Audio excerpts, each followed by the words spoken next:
আসসালামু আলাইকুম। কেমন আছেন আপনারা? আজকে আবার নতুন একটি ছোট্ট ব্লগ নিয়ে আসলাম। ঘরোয়া ব্লগ। আজকে বানাবো পিঠা। তাহলে চলুন পিঠা বানাই। দেখুন আমি আতপ চাল নিয়েছি ১ কেজি এবং ১ কাপ ময়দা। দেখুন গরম পানি দিয়েছিলাম। একটু তাড়াহুড়া করে আমি পিঠার চালটা তাড়াতাড়ি সেদ্ধ করে নিয়েছি, আপনাদের দেখাতে পারিনি। দুধ চুলায় দিয়েছি দেখুন পিঠার জন্য। এখন আমরা পিঠা তৈরি করার কাজে লেগে যাচ্ছি। আটা কাই করে ফেলেছি, এখন আমি পিঠা বানাবো। আসলে চালের পিঠা বানানো তেমন একটা কোনো কষ্টের জিনিস না, সবাই পারে। আমি আমার মতন করে বানাচ্ছি। শীত চলে যাচ্ছে, এবারে পিঠা খাওয়া হয়নি, তাই আমার বাচ্চারা চিন্তা করলাম পিঠা বানাই, তাই পিঠা বানাতে লেগে গেলাম। চিন্তা করলাম পিঠা বানাতে বানাতে আজকে আপনাদের সাথে শেয়ার করি আমি কিভাবে পিঠা বানাই। দেখুন ছোট ছোট করে গ্লাস দিয়ে কেটে নিচ্ছি। অনেকগুলা পিঠা একসাথে বানানো যায় যদি আপনি এভাবে ছোট ছোট করে গ্লাস দিয়ে কেটে নেন। সুন্দর করে, সুন্দরও হয়, সাইজগুলো এক ভাব থাকে। দেখুন আমি পিঠা কেটে নিচ্ছি এবং আপনাদের সাথে গল্প করছি। পিঠা বানানো আসলে এটা যার যার একটি আর্ট, ফ্যামিলিগত থেকে আসে। আমার আম্মু এইভাবে বানাতো, এজন্য আমিও এইভাবে বানাই। আজকে মূলত পুলি পিঠা বানাবো। বাচ্চারা পুলি পিঠা খুব পছন্দ করে, ভিতরে নারকেল দিয়ে দুধ পুলি বানাবো। আমি কিভাবে বানাই চলুন দেখুন। এভাবে রুটিগুলা বেলে নিবেন, বেশি পাতলাও না বেশি মোটাও না, মিডিয়াম করে বেলে নিবেন। বেশি পাতলা করলে পিঠা ভেঙে যাবে এবং বেশি মোটা করলে পিঠা খেতে ভালো লাগবে না। একটা সাইজ অনুযায়ী আপনারা পিঠাগুলা কেটে নিবেন। সবগুলা পিঠা একসাথে বেলে কেটে নিবেন, তাহলে পিঠাগুলা বানাতে খুব তাড়াতাড়ি হবে। দেখুন আমি আগে সবগুলা বেলে নিচ্ছি এবং কেটে নিচ্ছি। তারপর আমি এগুলোর ভিতরে পুর দিব। পুর দিয়ে এগুলোকে রেডি করে একবারেই চুলার পাড়ে যাব। ওদিকে আমি দুধ চুলায় দিয়ে এসেছি। পিঠাগুলা যেহেতু অনেক, তাই আমি এভাবে নিচে বসে বানাচ্ছি। সাথে আমার বেবিরাও আছে, ওরাও খুব মজা করছে। পিঠা বানানো আসলে একা একা ভালো লাগে না, বাচ্চারা সবাই মিলে যদি এগুলো নিয়ে আনন্দ করে নাড়াচাড়া করে তাহলে একটু মনে হয় যে পিঠাটা ভালো লাগে। এটাও একটি উৎসব, পিঠা উৎসব বলতে পারেন বাসার। দেখুন আমি এখন পুরগুলা একে একে ভরে নিচ্ছি পিঠার ভিতরে।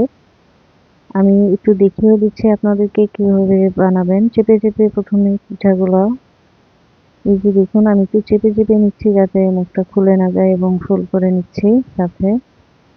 এটা এটা আসলে খুবই ইজি, যারা বানাতে পারেন আস্তে আস্তে হয়ে যাবে। দেখুন এটা কোনো কষ্টের কোনো কাজ না এবং কোনো কঠিন কিছু না। দেখুন আমি এইভাবে করে ঘুরিয়ে ঘুরিয়ে আবার মুখগুলো বন্ধ করে দিচ্ছি একটু একটু। এভাবে হবে, কোনো ছাঁচের দরকার নেই। আপনি যদি এই নিয়মে বানান পিঠাগুলা সুন্দর হবে এবং এক সাইজের হবে। দেখুন কত সুন্দর সহজে আমি এগুলোর মুখগুলো বন্ধ করে দিচ্ছি। একটু চেপে চেপে নেবেন। আসলে এগুলো বানাতে বানাতে হাত চলে আসে। আমিও অনেক পিঠা বানাই তা বলবো না, মাঝে মাঝে খাই, শুধু শীতকালেই খাওয়া হয় বেশিরভাগ পিঠা। কারণ বাচ্চাদের পড়াশোনা আছে, এগুলা নিয়ে অনেক ঝামেলা হয়। পিঠা বানানোর কাজে অনেক টাইম স্পেন্ড করতে হয়। এখন আজকে শুক্রবার বন্ধের দিন, তাই বাচ্চাদের জেদে পিঠা বানানো শুরু করলাম। দেখুন দুধ গরম হয়ে গেছে, আমি তেজপাতা, গরম মশলা এবং যা যা আমরা দিই সাধারণত সব দিয়ে দিলাম। এখন আমি একটু কনডেন্স মিল্ক দিব, চিন্তা করলাম দুধটা আরেকটু টেস্টি হওয়ার জন্য। আসলে বাসায় থাকলে দিবেন, না থাকলে সমস্যা নেই, দিতে হবে এমন কোনো কথা নেই। এটা হলো বাসায় থাকলে আপনারা দিবেন, কারণ এগুলা আমরা দেখাচ্ছি বলে আপনাকে দিতে হবে এমন কোনো কথা নেই। পিঠা স্বাদ আসলে নিজের ইচ্ছা মতন আনা যায়। আমার বাসায় একটু কনডেন্স মিল্ক ছিল, তাই আমি একটু কনডেন্স মিল্ক দেবো।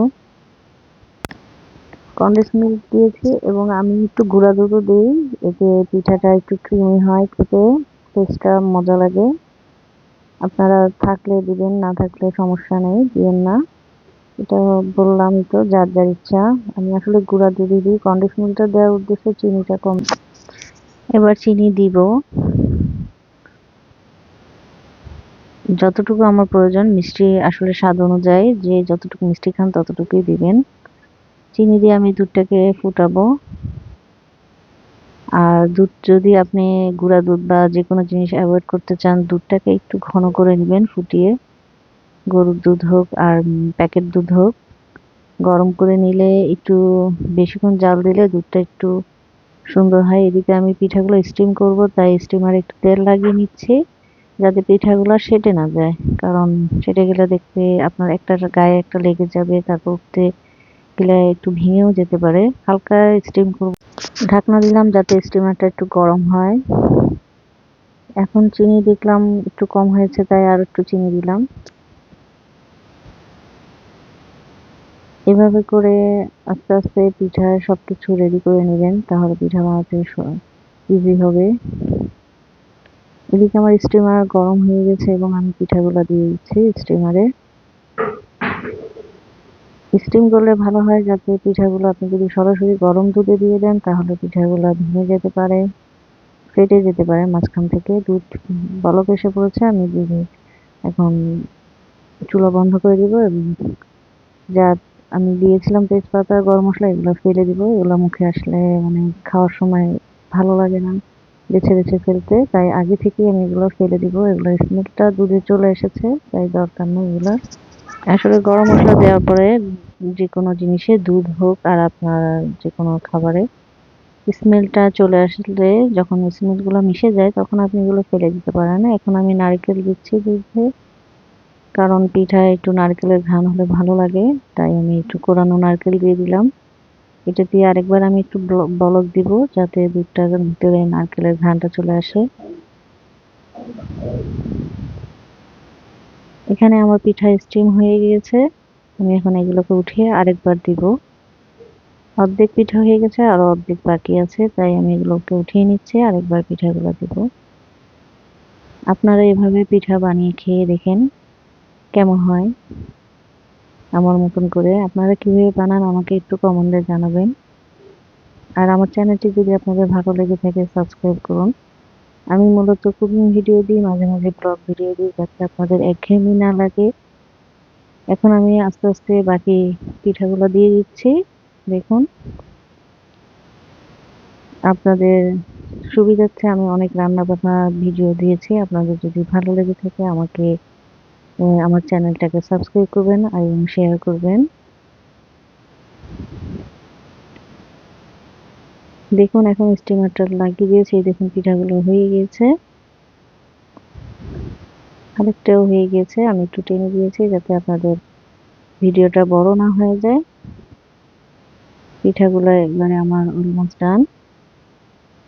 আমি সবগুলো এখন আস্তে আস্তে নামিয়ে ফেলবো।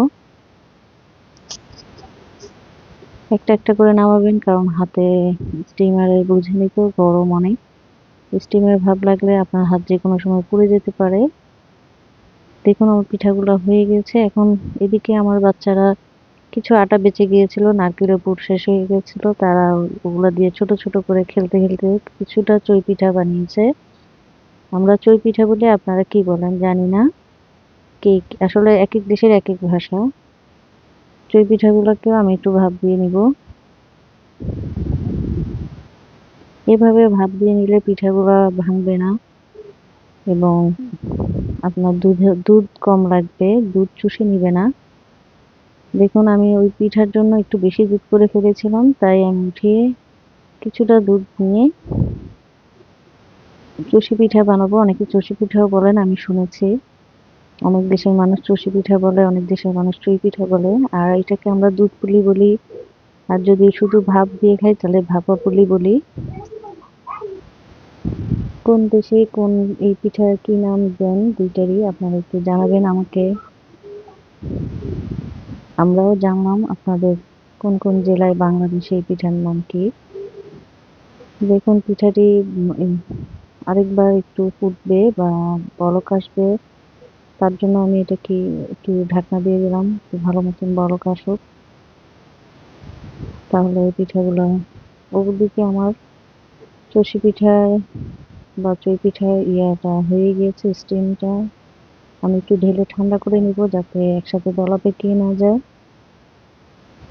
তার জন্য পিঠাটা নামিয়ে ঠান্ডা করতে দিয়েছি। এদিকে আমার পুলি পিঠা হয়ে গিয়েছে, দেখুন সুন্দর হয়ে গিয়েছে। এগুলো আমার বাবু একটুখানি ছুঁড়ে একটি পিঠা ফেলে দিয়েছে।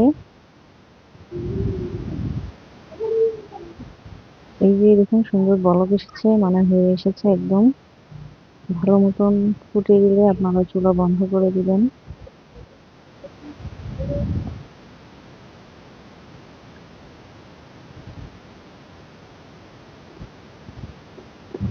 আমি ঢাকনা দিইনি, গরম অবস্থায় বেশি ঢাকনা দিবেন না, তাহলে পিঠাগুলো গলে যাবে। এদিকে আমি দুধটা ফুটিয়ে নিলাম চই পিঠার জন্য। চই পিঠাগুলো স্টিম হয়ে গেছে এবং ঠান্ডা হয়ে গেছে। এবার পিঠাগুলো দিয়ে দিব। আমি পিঠা বানিয়েছি ২ প্রকার, কিন্তু আপনাদেরকে খেয়ে দেখাতে পারিনি, তার জন্য আপনাদের কাছে দুঃখিত। আসলে খেয়ে দেখানো উচিত ছিল। পিঠা কেটে দুধ পুলি পিঠা কেটে খেলে কেমন লাগে তাও আপনাদের দেখানোর ইচ্ছা ছিল, দেখাতে পারিনি। আমার ব্লগটা কেমন লেগেছে আপনারা জানাবেন, লাইক শেয়ার কমেন্ট দিবেন। আমি এখানেও একটু কনডেন্স মিল্ক দিব, যেহেতু আমি এটা বাড়তি বানাচ্ছি, এটার ভিতরে কোনো পুর নেই। একটু দিয়েছি, এটাও আপনাদেরকে আগে বলেছি, এটা আপনাদের ইচ্ছা। তো যে যেখান থেকে দেখছেন আমার ভিডিওটি, প্লিজ লাইক শেয়ার এবং কমেন্ট করবেন। আমার চ্যানেলটিকে সাবস্ক্রাইব করবেন। আপনাদেরকে অসংখ্য ধন্যবাদ আমার ভিডিওটি দেখার জন্য। দেখুন চই পিঠা খুব সুন্দর করে হয়ে গিয়েছে। চুলা থেকে নামিয়ে ঢাকনা দিবেন না অবশ্যই। আসসালামু আলাইকুম।